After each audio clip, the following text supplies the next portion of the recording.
I feel like we were just together, same place, same city, just a few weeks ago. And so I didn't want to just use that and say, let's not get together. It's always nice to get there. I saw a few of you at the party last night, and it's always really enjoyable for me to mix with both, the other football teams and the media. I think it's important. So it's great to be able to see another side of each other. I am always appreciative of that. Just to say a few things and then open to any questions, really. Incredible 2022-2023 season. I mean, nothing short of incredible. I give my heart and soul to this franchise, as so many of us do. And so it was heartbreaking to not win the final game, but incredible pride for the whole season, being NFC champions. And, we played an excellent team with a Hall of Fame coach and incredible quarterback. And, we came up short in that game. But I got to tell you, I'm just incredibly proud of the success in that entire season. I mean, it was a dominating team, dominating in the playoffs, dominating in difficult conditions, in every situation. Very, very impressive. So, and we'll talk more about it. That's to the credit of our group of players, our culture, our terrific head coach and his staff, outstanding general manager and his staff, and just so many people in the building. There's been a few articles I know written about people that are unknown, and I can't tell you, the guys that are close to our culture and our team know there are so many unknown people in that building, and none of this happens without them. Really, none of this success happens. Some of the decisions are on-field decisions. Some of them are just resources, equipment, analysis, support in every possible way, nutrition. Injury prevention. There's so much that goes into this, and we can talk a little bit about that. But I think I'm so happy that our players, our coaches, and they mirror myself as well, just hungry to bring back another Lombardi to Philly. It's the fans deserve it. Our team deserves it. Our culture begs for it, and we've got a very, very hungry group of executives, people in the building, players and owners. So that bodes well. The last thing I'll just say is this is the season we'll reintroduce the classic Kelly Green, and I'm super excited. And I don't know what date that's going to be, but I think the fans will love it. It's why we're bringing it back. We really took the feedback seriously over the years, and the first moment we could get the Kelly Green helmet approved, we'll finally be able to see it on the field.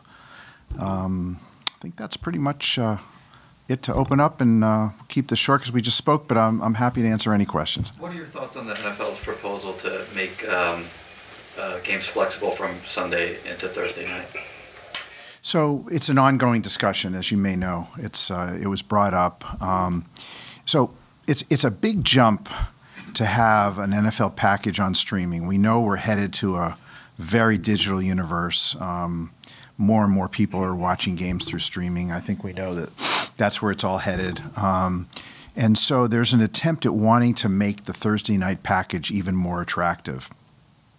And, there's ways of doing that. We could allow teams to be on there more than once and not require every team to have to be on there, so that you can create some matchups in May when you're doing the schedule, and try to have somewhat of a better series of matchups for Amazon and for the ratings and for the fans on Thursday night.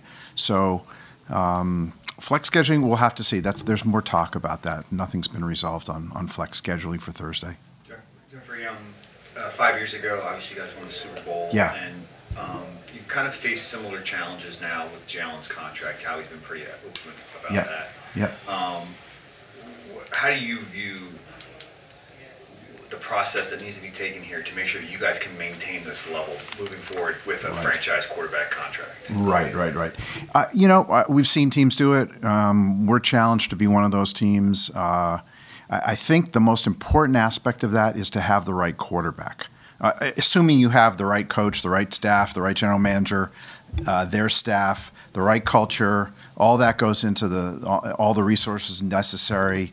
But then, you've got to have, I think it's so helpful to have a dynamic quarterback who's a great leader, a special person, and someone that is so hungry, and not just to win it once, but to win it multiple times and obsessed. And so I think that mentality combined with what I said in terms of the coaches, coaching staff, Nick leading the way there, and how it bodes really well. Now, of course, you've got to manage the resources in terms of the salary cap differently. And so you've got to try to have a probably higher volume of draft choices. You've got to be able to have a great development program. I think we are, pretty awesome in how we prioritize player development. It's huge for us. And Jalen's a great example of that. Jordan Mailata, that's key because you're not going to be able to outduel on cap resources teams that have rookie contracts for their quarterbacks. But the hardest part, for sure, is the scarcity of really good quarterbacks. And we've got one, and we've got a very special player and individual in that category, in that position. So I know, Jeff, it's a good question, and it bodes really well for us. Jeffrey, since the last time we spoke with you, both coordinators and a few coaches left. Yeah. What did you see from Nick in the search to replace those people? And was it in line with what you want the head coach to do? Yes, it was. He had made it very clear during the season that we have an outstanding quarterback coach in Brian Johnson. And so he was going to go through an interview process, but he was very, very hopeful that we wouldn't lose Brian because there were several teams looking to sign Brian, and we didn't know if Shane was going to be a head coach. So we were very concerned that we would, not have Brian to both promote and have the benefits of somebody who's worked with Jalen and works great with him and has the respect of everybody in the building. So on that level, that was sort of a planned succession. And, I was just really happy for Shane that he got that job. The other thing is he was relentless Nick was, and this is something I really appreciate about him. He not only grinds on football and on connections and culture, but when it came time, and this was, a first for him, when it came time to how to figure out who's going to replace the coordinator you lost, he was relentless. I mean, he might interview 5, 10, 15 people, talk to 100 people in terms of the due diligence. He's as relentless in that, and that's big because you're going to lose when you're successful. I have to tell you guys, you're going to lose a lot of staff, and you're going to lose them quickly. And you've got to not just rely on connection in terms of who you know, who you worked with, who gave you a job beforehand. Those are rules that we don't really believe in, and we think there's an advantage to having a head coach who truly does the due diligence and is sort of a grinder at it. And I don't know if he told you, but when he was interviewing for linebacker coach recently, and I think defensive backfield coach too, he called me and said, yeah, I just, finished my 12th interview for the linebacker coach. 12th interview. And these are not short interviews. These are grinding interviews. He knows more than I would know about what those interviews are like, but they're not, oh yeah, hi, nice to meet you. These are grinding interviews. He did 12 for the linebacker position. Found his guy. I think the guy formerly was at Temple, and he just did the same with a defensive backfield coach. So I love that. That's much more what I believe in. That familial kind of approach or nepotistic type of approach. You see it a lot, and you got to try to avoid that. There's so many great coaches, and another plus for him was, bringing in Brian Johnson, who he didn't even know. And we got into this position where Shane got hired, and we've got an outstanding young coach there. So along those lines on the staff, there was the report that you tried to get Jonathan Gannon to stay. We know that Jeff Stoutland has signed some new contracts. How much do you view your willingness to pay for those positions as an advantage against the rest of the league? Yeah, it's certainly an advantage. It's not an advantage to keep somebody that's going to be getting a head coaching job. That's tough to retain someone. Those jobs are so scarce. They're very highly paid today, and there's virtually no way to retain someone who gets one of those coveted positions. However, with Jeff Stoutland and others in the past, Jim Johnson, there's some great examples. We will go to outstanding lengths and pay them, just about the most in the league in order to retain them if we think they are incredibly talented and at a very important position. And so, obviously we've done that with Stout every year. Jeffrey, you've handed out a few franchise quarterback contracts. I'm curious, as you embark on this one, what do you think you've learned from the past ones that you've handed out? It's a great question. Every quarterback's different. Donovan's different. Carson was a unique situation and suffered a lot of serious injuries right after the contract. And Jalen's very different than those two. The thing with Jalen that is, I'm so optimistic about is he's just got this incredible, I'm not telling you anything you don't know here, but seeing him virtually every day, he's got an incredible passion for being phenomenal. And you see that in the great ones. And we all know in other sports and with certain quarterbacks in this league, you can, define them by their obsession with detail and work ethic. And, we always knew Jalen was talented, had a very live arm that we thought was discounted in college because he was such a great runner, and his character was always considered great.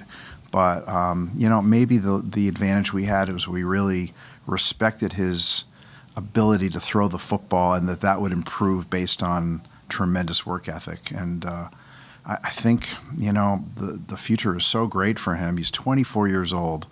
Honestly, I don't know if I've ever met somebody that mature at age 24. I'd like to think I have. My son's 27. He's very mature. No, Jalen's the most mature 24-year-old I've ever come across. So it's different. This is each franchise quarterback's different. But I've always said to you guys, quarterback, GM, coach, facilities, stadium, scouting, those kind of things. Those are the keys, and once you can find it, that's when you're really excited, and so we'll be working with Jalen, I'm sure, for a long time. A few weeks ago, the NFLPA released their report cards for each team. Yeah. I didn't get a chance to see it. What was your reaction? I didn't. Okay. I didn't get a chance to see it, and we haven't really, kind of got all the data behind it. So we're very data oriented, and we're very hungry to know anything that we can do better. We want to do better, but it has to be based on real data. And so you've got to see who really got interviewed and the sample size and all that. But we're always open to. I was glad they did it, and I encourage us to analyze it and to anything we can improve. I'm there. If I can ask a quick follow-up on Yeah, sure. On that, the staff on all levels got very high marks. Yeah. Facilities was something that was said could be improved upon. Is there something that you see? I know the footprint's limited. Yeah. In South Philly, but yeah. in terms of improving the facilities. I couldn't answer that for you, really. I mean, what we would do is do a whole due diligence for every single department on what can be outstanding for them and provide the resources to make it given the footprint we have. So, our philosophy never changes. Just be the best you can be every day. It seems like a lot of the teams, it was a wide sweep in regards to the rule change for adding the number 0. Yeah. I was wondering if you could provide a little bit of origin on where those conversations came from within the team. So what happened there was, and John Ferrari's very involved in this, and in this case, Greg Delamitros, our equipment manager, I don't know if you know, but you remember they changed some of the numbering systems a few years ago, and we're kind of running out of numbers for certain things, and so we wanted, I think, kickers, punters, to have an added number 0 or another player with 0, just to give us more flexibility. It's it's giving you a little bit more flexibility. And if anyone brings up 00 next year, I'll probably vote for it. It's not that big a deal, but I think John Ferrari and Greg got together and said, let's introduce this, and I was supportive. Getting back to the coordinators, it's not all that you see many times. Teams have 3 minority coordinators when it comes to that. Right. I just wanted to get your overall thoughts about that situation that you guys find yourself. You don't find it usually in the league now. Right. Good question. I mean, I don't want to take credit for the fact that we have 3 minority coordinators. They were the best at each time of being interviewed in the due diligence. So it might not have worked out that way, but these were, Brian Johnson we see as something very, someone very talented. Sean Desai the same, and Michael we've worked with before, and very young and developing coach. So we're open to it. We're colorblind. We just want the best, and it just worked out that way. I don't want to have us take any credit for it. You mentioned your son. I think since we last talked to you, were talking about he's going to take more of a role, but he got an official title. Right. How's that coming, and what exactly are his responsibilities? Right. My goal for him is to have him be able to experience as much of the franchise as possible, both on the business side and the football side and the community side, and that's being involved in numerous ways of being part of the conversation, part of the research, part of the execution, and part of the key discussions on major things and minor things. And he's the most important thing is not only does he love being there, he's extremely humble, and he grew up in Philly to this football family, and he's unbelievably passionate. I feel like I bleed eagle green every single day, and every time I go to bed, I'm going through the roster. He's like that in every aspect. He wants us to be better and better. And, as I said to you before, by the time, he has a chance to take over, he will be so much more prepared than I ever was. So, but he's involved in a lot, and yet he's learning at the same time. So it's a great combination. Aside from working around a potential franchise quarterback contract, what can you look back from 5 years ago when you were in a window where you're trying to maximize your likelihood of winning a championship that you maybe can take lessons from? Well, I don't want to give away too many clues, but we certainly learned from it in certain ways. I think, like, for example, this year we thought about whether we should re-sign some of our older players, but then what we really decided was, and this is more Nick and Howie than me, that they're playing at such a high level that it was a smart thing to bring back Jason Kelsey and BG and Fletch at different levels, So you don't want to just take something that you would worry about if it actually they've been playing great. So there's a good example. Try to retain key players and know when you think it's not smart to spend the money that way, or you have to allocate resources. I think you need a mix of older players, younger players, draft choices, vets, up-and-coming players you're developing from lesser-known players from the practice squad or bottom of the roster, and you need all that. And I think the Chiefs were a good example. They had to let go and trade Tyreek Hill. But they were able to, draft McDuffie and Karlaftis, and they're going through a transition. And you're going to have to do that when you have a franchise quarterback not on a rookie deal. So I think the teams that can develop their players, draft well, use the resources in free agency selectively, and there's a lot of off-field things. You want the culture to be great. You want to have an outstanding program in injury prevention, which is multivariable, involves nutrition, training, practice schedules, alternative modes of therapy and things like that, mental health awareness. There's so much that goes into it. When I say there's so many unknowns of people in the building, I could give you 30 people that without each of them performing really well, we're not talking NFC Championship. Let's do a couple more. On a related note, David. Kind of related note there. Players like Fletch and BG and Kelsey, Lane Johnson said he would. Started their careers, they want to end their careers as Eagles. Doesn't really happen very often. No, it doesn't happen. So, what does that mean to you? Oh, I know. I know what we have as a culture. I know how close we all are. Whether it's owner, player, coach, player, GM, player, just the camaraderie of the players themselves, the people in the building with those players, they mean an awful lot. So, but it's not always possible. You could have, in every sport, you're going to have maybe the last year or two of a player on another team. It's the way it goes. It's the use of resources. But when it happens, it's a beautiful thing. From the people in the building, Yeah, Jeffrey, last year you had lost several people to other organizations for like assistant GM jobs. What has stood out to you about the people who were elevated and the people who were brought in since then? Great question. And this also, I just want to say, Howie, you can't underestimate the job he's done the last few years to elevate from the Super Bowl team to having to deal with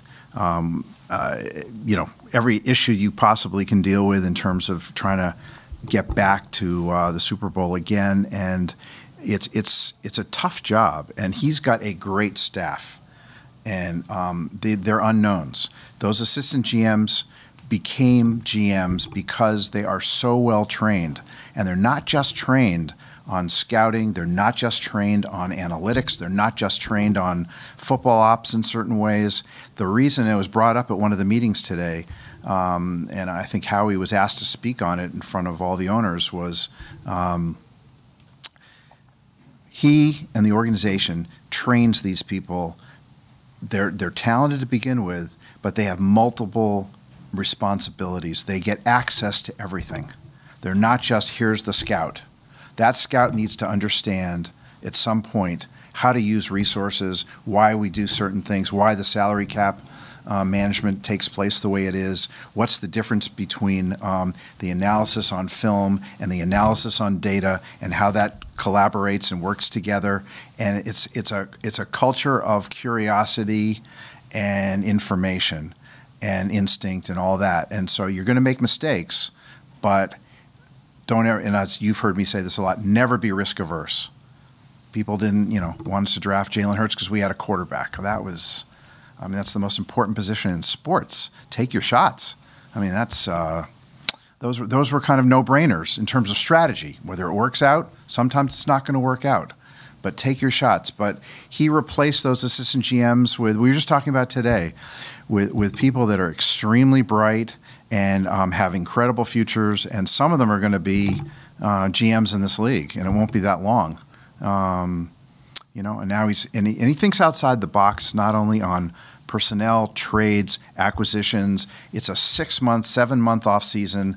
You don't participate for a week or two. It's every day for about 7 months. It's a much more global view of roster building, looking at weaknesses of teams and who might be willing to trade a Gardner Johnson or entice a Linval Joseph to come back or things like that.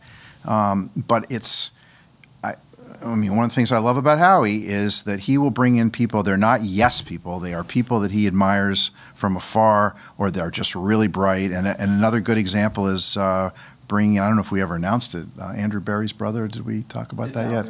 It's out there. Okay. This is just a really, really bright guy from Goldman, and it's very unusual to be able to entice somebody who is has the same character and intelligence as Andrew in many ways, and I'd be surprised if he doesn't develop into a general manager in this league, down the road. And that's what we do, and that's what Nick Sirianni does. These guys, I don't want to repeat myself, but they're grinders.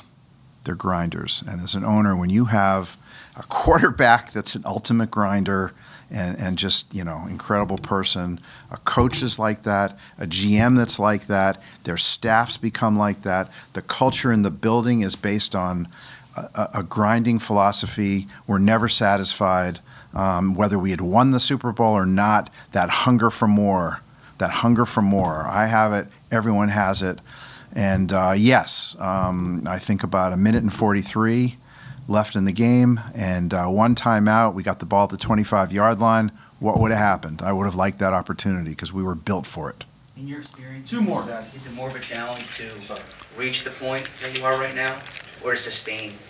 I think they're both. This is a tough league with it's physical, and lots of unavoidable accidents happen along the way, injury-wise, and you try to have the best team possible, but on any given day you might not, and but I think it's challenging to become NFC champs or NFL champs, and it's very challenging to sustain it, but it's very possible to.